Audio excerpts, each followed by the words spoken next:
요한복음 1장 10절로 12절까지 말씀을 본문으로 해서 당신의 크리스마스는 어떤 색인가요? 라는 제목의 말씀으로 여러분과 같이 은혜를 나누고자 합니다.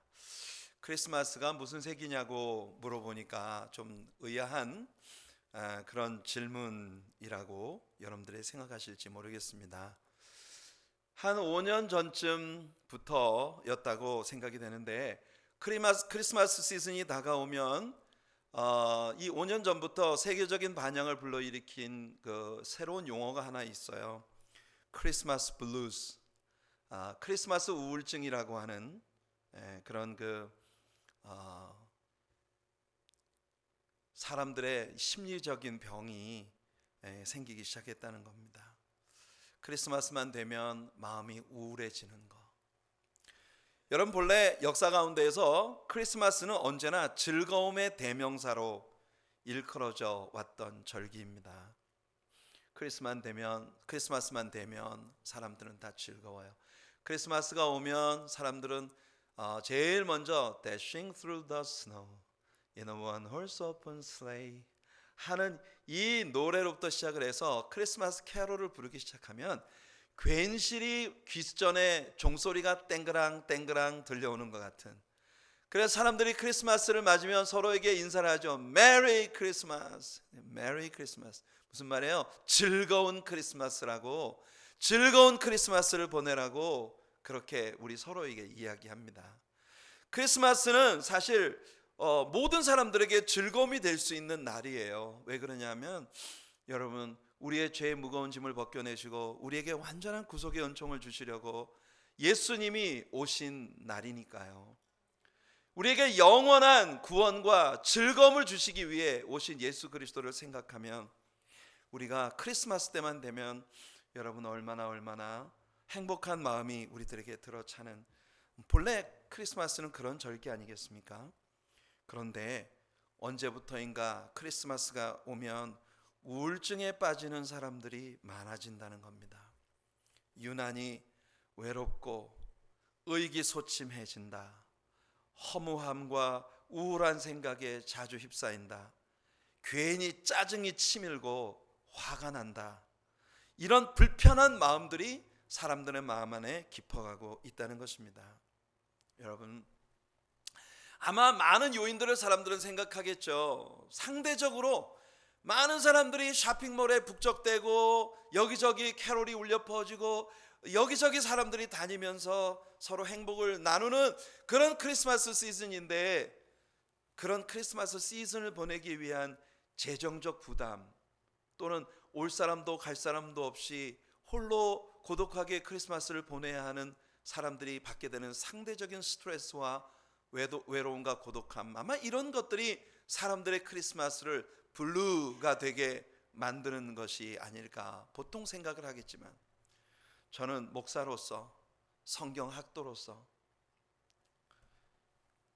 왜 크리스마스가 더 이상 즐거운 날이 아니라 크리스마스 블루즈, 크리스마스가 온통 우울하기 짝이 없는 그런 절기로 바뀌어가고 있는가 하는 것에 대한 한 중요한 이유를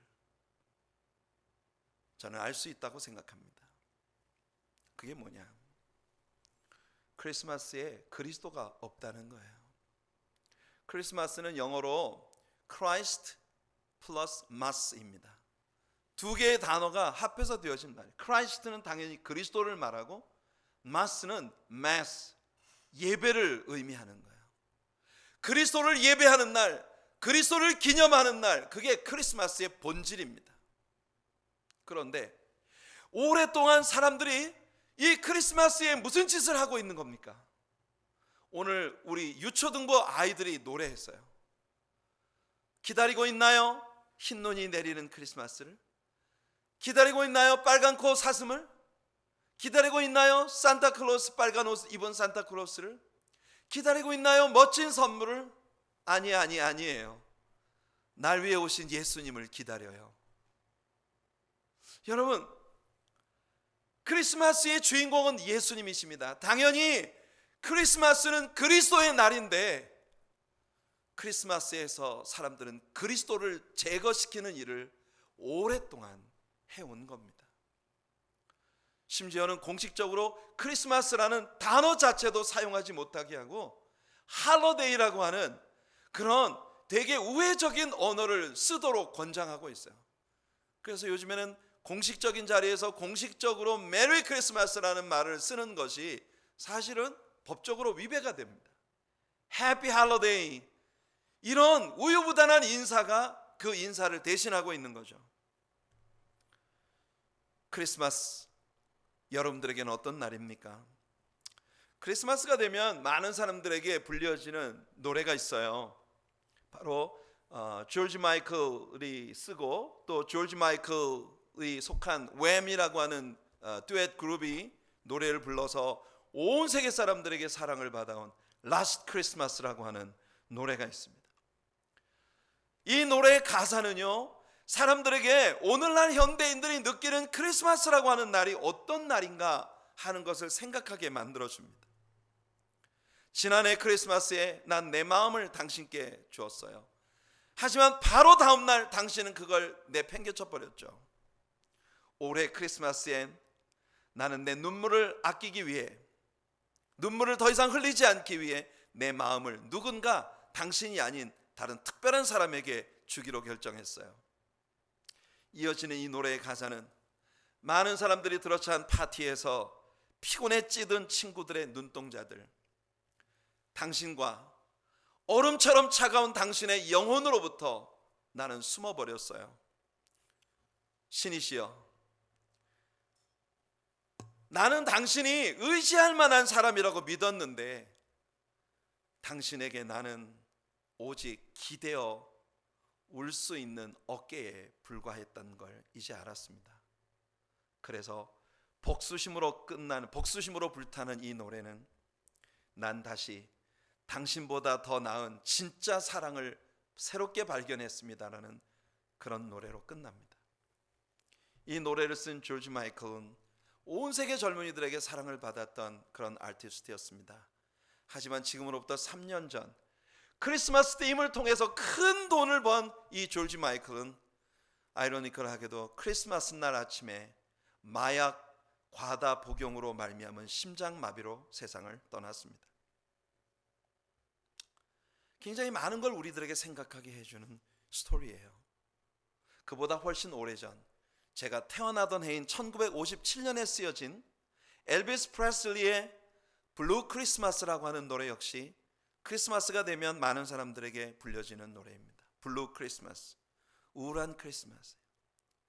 당신이 나와 함께하지 않는 크리스마스는 내게 블루 크리스마스입니다. 그런 노래예요. 혹시 당신은 다른 사람들과 함께 화이트 크리스마스를 보내고 있을지 모르지만 당신을 잃은 나는 오늘 나의 크리스마스는 블루입니다. 그런 가사를 안고 있습니다. 크리스마스의 유명한 이 두 노래가 모두 같은 주제를 담고 있어요. 오늘날 크리스마스가 무슨 날인지를 모르는 사람은 아무도 없을 것입니다. 크리스마스가 그리스도가 이 땅에 오신 날이라는 걸 누가 모르겠어요. 하지만 세상은 크리스마스를 우울해하기 시작했습니다. 이유는 정작 그리스도가 주인공이 되셔야 할 크리스마스에 주인공 된 예수님이 빠져버렸기 때문입니다. 글쎄요, 어떤 의미에서 생각하면 크리스마스는 본래 우울한 날이 맞는 것 같아요. 왜일까요? 크리스마스란 역사 가운데에서 하나님께서 자신에게 육체 너무너무 디그레이드 되어진, 정말 하나님으로서 더 이상 낮아질 수 없는 가장 낮은 자리에 우리와 동일한 제한된 육체의 옷을 입히신 순간이 바로 크리스마스이기 때문입니다. 이것은 이사야 7장의 예언의 성취였죠. 이사야 7장 13절로 14절이 말합니다. 이사야가 이르되 다윗의 집이여 원하건대 들을지어다. 너희가 사람을 괴롭히고서 그것을 작은 일로 여겨 또 나의 하나님을 괴롭히려 하느냐? 그러므로 주께서 친히 징조를 너희에게 주실 것이라. 보라, 처녀가 잉태하여 아들을 낳을 것이요 그의 이름을 임마누엘이라 하리라. 임마누엘, God with us. 우리와 함께 하시는 하나님. 성경은 우리들에게 오늘 대표기도 가운데에서 우리 노재인 장로님께서 기도 중에 말씀하셨던 것처럼 창세기에서부터 여자의 후손으로 오리라고 예언되어지고 약속되었던 예수 그리스도가 동정녀에게서 탄생하신 날이 바로 크리스마스입니다. 생각해 보세요, 여러분. 영원하신 하나님께서, 우주를 지으신 창조주께서 한 여인의 몸을 빌어 사람으로 탄생하신, 그래서 구유 위에 누이신 것이 크리스마스입니다. 이 세상 사람들이 제일 못 견디는 것 중에 하나가 남이 나를 낮게 평가하는 일이에요. 그러나 우주의 창조주이신 하나님께서 육체를 입으신 사건이야말로 우주 역사 가운데 가장 큰 낮아짐의 그림이었을 것입니다. 천사들의 찬양과 존귀를 홀로 받으시며 영원히 하늘 보좌 위에 앉으실 하나님께서 가장 낮은 자리 말구유까지 낮아지셔서 초라한 목동들의 경배를 받으신, 그것이 크리스마스 스토리입니다.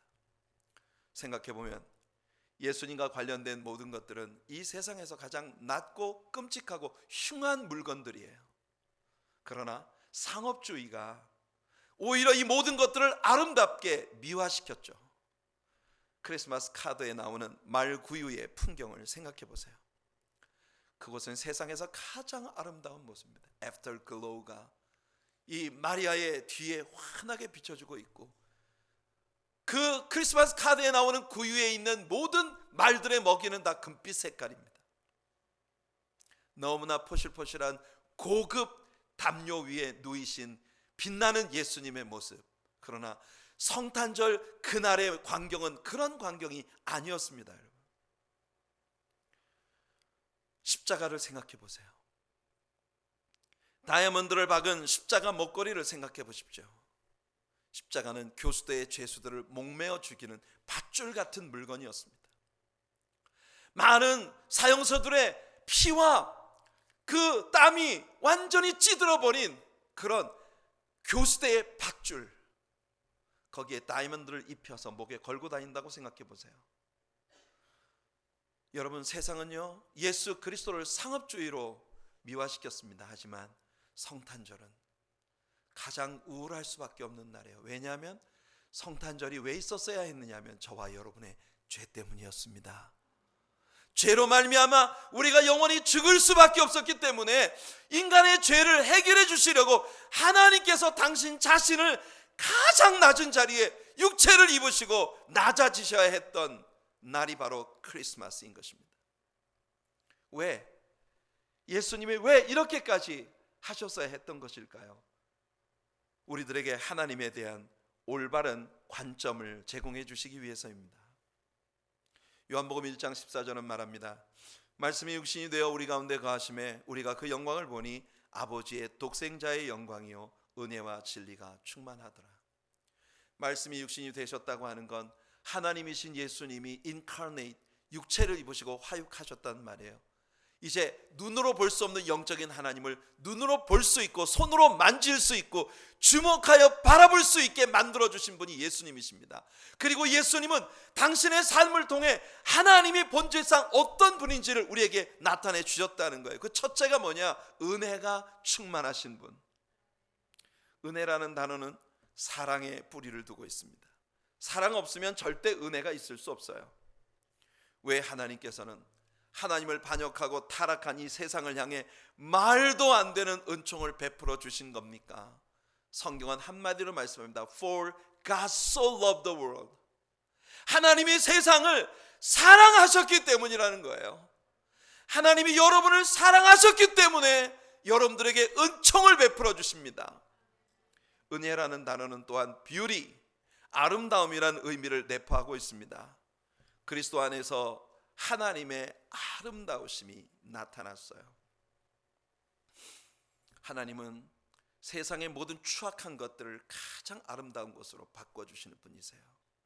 이렇게 하나님은 은혜가 충만하신 분입니다. 하지만 은혜가 충만하면서 동시에 진리도 충만하신 분이에요. 은혜와 진리는 서로 완전히 다른 성향을 갖고 있어요. 은혜는 모든 걸 감싸주고 덮어주고 껴안아줍니다. 하지만 진리는요, 다 까발리고 들추어내고 의로서 판단하고 심판하는 거예요. 하지만 여러분, 하나님의 진리는 언제나 은혜와 함께 오는 것입니다. 사탄에게 사람들이 늘 속고 있는 포인트가 있어요. 그게 뭐냐? 하나님은 언제나 심판을 위해 준비되신 하나님, 종교 위에 보좌에 앉으셔서 인간들에게 잣대를 들이대고 언제나 매를 때릴 준비가 되어 있는 하나님으로 생각하게 만드는 겁니다. 사람들은 하나님에 대한 이런 잘못된 개념에 속습니다. 하나님께서 타락한 아담을 찾아가셨습니다. 하나님이 오시는 소리를 듣고 나무 밑에 숨은 아담에게 하나님이 물으셨어요. 아담아, 내가 어디 있느냐?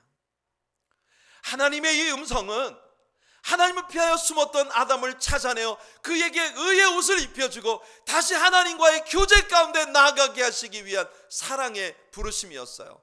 절대로 여러분, 경찰이 범죄인을 찾아가서 손들어, 꼼짝마, 이렇게 말하고 있는 체포를 위한 부르짖음이 아니었다는 겁니다.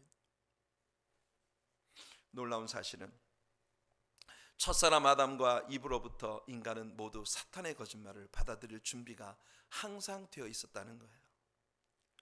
예수님이 오신 이유는 이렇게 하나님에 대한 올바른 생각을 우리들에게 심어주시기 위한 것이며 타락한 세상을 구속하시기 위함이었습니다. 세상에 어떤 신이 사람을 위해서 죽습니까? 이 세상에 있는 어느 종교도 종교의 창시자가 사람을 위해 죽는 법은 없어요. 사람이 그를 위해 죽는 것이, 희생하는 것이 영광인 것이 종교입니다.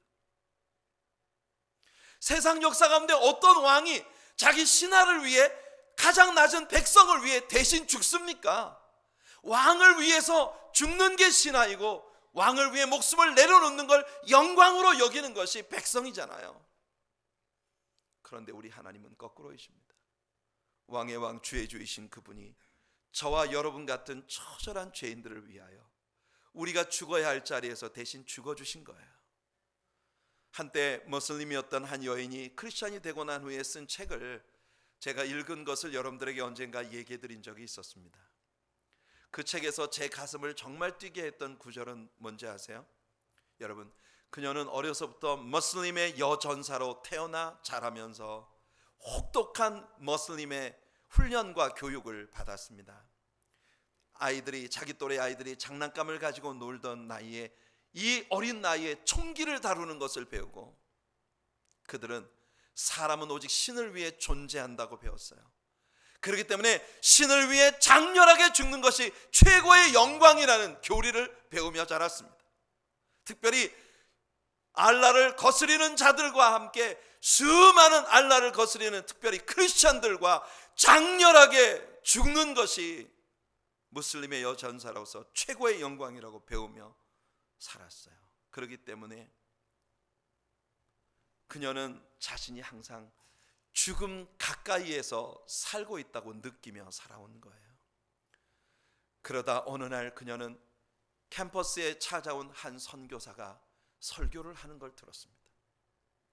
그 선교사의 설교가 그녀에게 큰 충격을 준 건 그의 메시지가 하나님이 사람의 몸을 입으시고 오셔서 네가 죽어야 할 자리에서 대신 죽어주셨다는 거예요. 머슬림의 신앙 시스템에서는 상상도 할 수 없는 일, 왕의 왕 주의 주이신 하나님이 사람의 몸을 입으시고 오셔서 내가 죽어야 할 자리에서 날 대신해서 죽으셨다는 것. 왕이 어찌 신하를 위해 죽습니까? 하나님이 어찌 그를 믿는 신자를 위해 죽는단 말입니까? 그 복음을 들은 그녀는 충격 가운데 예수 그리스도를 구주로 영접했어요. 성도 여러분, 맞습니다. 그녀는 인간을 위해 죽으신 하나님을 만난 것입니다. 그것이 하나님의 사랑이고 그리스도께서 이 땅에 오신 진정한 목적이에요. 성탄절이라는 절기가 우리에게 있는 진정한 이유죠. 예수님의 오심과 관련된 비극이 여기에 있습니다. 우리 본문이 말하기를 그가 자기 땅에 오셨는데 세상이 그를 알지 못했다는 겁니다. 10절을 보세요. 그가 세상에 계셨으며 세상은 그로 말미암아 지은 바 되었으되 세상이 그를 알지 못하였다고 말했습니다. 아마도 세상은 메시아가 오신다면 왕궁에서 태어나실 것이라고 기대했을 거예요. 아마도 당대 최고의 엘리트로 오실 거라고 기대했겠죠. 아무도 마구간에서 그를 발견하게 되리라고는 상상하지 못했을 것입니다. 갈릴리의 어부들과 함께 슬리퍼를 끌고 먼지 일어나는 그런 촌구석을 돌아다니게 될 거라고 아무도 상상하지 못했을 것입니다. 이 세상은 아직도 그를 알지 못하고 있습니다. 세상 사람들은 크리스마스가 되면 온갖 아름다운 전구를 밝히고 크리스마스 추리를 장식하고 그리고 쇼핑몰을 누비며 선물들을 구입하고 선물들을 교환하고 그리고는 파티를 열고 술을 마십니다. 크리스마스 시즌이 연중 스카치와 맥주가 가장 많이 팔리는 시즌이라는 게 너무 아이러니컬한 이야기 아닙니까? 여러분은 그분을 아시나요? 이 크리스마스에 여러분들에게 물어줘야 할 가장 중요한 질문은 바로 이겁니다. 여러분은 그리스도를 아십니까? 다음 절은 우리들에게 예수 그리스도의 오심에 대해서 더 큰 비극을 들려줍니다. 11절을 보니 자기 땅에 오매 자기 백성이 영접하지 아니하였다고 말합니다. 사람들이 예수님을 영접하지 않았다는 건 너무나 자명합니다. 왜냐하면요, 그분이 태어나시던 날 그분을 위해 여간방 하나도 마련되어 있지 않았기 때문이에요. 이 사건은 그 자체가 하나의 예언처럼 보입니다.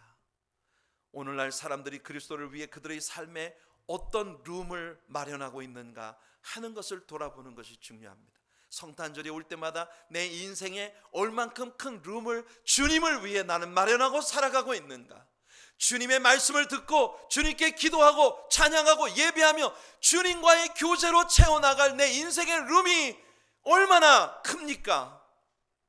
사람들 저마다에게는 쾌락을 위한 룸이 있습니다. 사업을 위한 룸이 있습니다. 이익을 창출해내기 위한 룸이 있습니다. 게으르게 뒹굴 휴식의 룸이 필요합니다. 별별 일들을 위한 룸들을 우리는 우리의 삶에서 다양하게 확보하고 살지만 그리스도를 위한 룸을 우리는 가지고 있는가? 아마도 오늘 이 크리스마스 선데이에 정말로 많은 사람들이 교회 안에 예배를 드리고 있으면서 냉담한 마음으로 성탄 주일을 맞이하고 있을지도 모릅니다. 빨리 예배만 끝나면 자신을 위해 특별히 계획된 성탄절 파티를 즐길 어떤 계획들 때문에 오직 빨리 설교가 끝나기만을 기다리면서 냉담한 마음으로 예배를 드리고 있는 이들이 오늘날의 교회 안에 얼마나 많이 있을까? 지난 1년 동안 여러분은 8,760시간을 보냈는데 그중 여러분들은 과연 얼마나 많은 시간을 주님과 함께 나누셨나요? 여러분들이 한 주에 2시간씩만 하나님께 드린다면 1년은 52주니까 모두 104시간입니다. 여러분이 사용한 8,760시간 가운데 104시간을 우리는 주님을 위해서 쓴 겁니다. 여러분, 이 크리스마스가 여러분들 모두에게 그리스도가 내 인생의 가장 큰 룸을 차지하고 있는 그것이 분명해지는 성탄절이 되기를 예수님 이름으로 축원해 드립니다. 여러분, 우리는 지금까지 왜 세상 사람들의 크리스마스가 블루 컬러일 수밖에 없나, 왜 우울한 절망적인 색깔일 수밖에 없나에 대해서 이야기했어요. 이유는 자명합니다. 그리스도가 없기 때문이에요. 그러나 오늘 우리들의 본문은 이렇게 결론 짓습니다. 영접하는 자에게 크리스마스는 화이트 크리스마스입니다. 오늘 12절이 뭐라고 말하고 있나요? 영접하는 자, 곧 그 이름을 믿는 자들에게는 하나님의 자녀가 되는 권세를 주셨으니, 이 말씀이 우리에게 일깨워 주는 건 크리스마스가 우리에게 준 가장 큰 선물은 우리가 하나님의 자녀가 되는 권세라는 겁니다. 맞습니다, 여러분. 하나님의 자녀로 살아가는 건 권세입니다. 여러분이 혹시 태어나면서부터 세상의 부호나 혹은 유명한 셀러브리티의 자녀로 태어났다면 여러분 그걸 얼마나 큰 권세로 여기시겠습니까? 그러나 예수 그리스도로 말미암아 지금 여러분은 왕의 왕, 주의 주, 만군의 여호와, 천지의 창조주이시며 천지의 유지자이시며 우주의 창조주이신 그 하나님의 자녀가 된 거예요. 우리는 초라할 수 없는 사람들입니다. 2019년의 성탄주일은 여러분들 모두가 물질이 많고 적음을 뛰어넘고 세상에 친구가 많고 적음을 뛰어넘고 내가 얼마나 지금 인간적인 유복함을 누리고 있는지 상관없이 여러분 모두에게 예수 그리스도로 말미암아 우리의 모든 죄와 허물이 벗겨지고 온통 하늘이 하얀 눈으로 뒤덮인 것처럼 영적인 화이트 크리스마스가 되시기를 예수님의 이름으로 축복해 드립니다. 거룩하신 하나님, 오늘날 이 세상 많은 사람들은 크리스마스 블루즈라고 하는 크리스마스 우울증에 시달리고 있습니다. 쇼핑몰마다 사람들이 넘쳐나고 파티를 위해 마련되어진 시설들마다 미어 터지고 있는 북적대는 이 성탄 시즌에 정말 크리스마스의 주인공이 되시는 예수님이 없이 살아간다면 우리는 정말 크리스마스 블루즈에 크리스마스 우울증에 걸릴 수밖에 없다는 걸 압니다. 그러나 주님, 우리는 예수님을 알고 예수님으로 말미암아 우리가 온통 하늘이 새하얀 눈으로 온 천지가 뒤덮인 것처럼 그렇게 그리스도 안에서 영적인 화이트 크리스마스를 맞이할 수 있게 해주신 걸 찬양합니다. 흰눈보다 더 희게, 양털보다 더 희게 우리를 바꿔주시는 예수 그리스도의 그 사랑에 심취되어 이 크리스마스가 찬양과 경배로 가득한 은혜의 계절이 되게 하여 주시옵소서.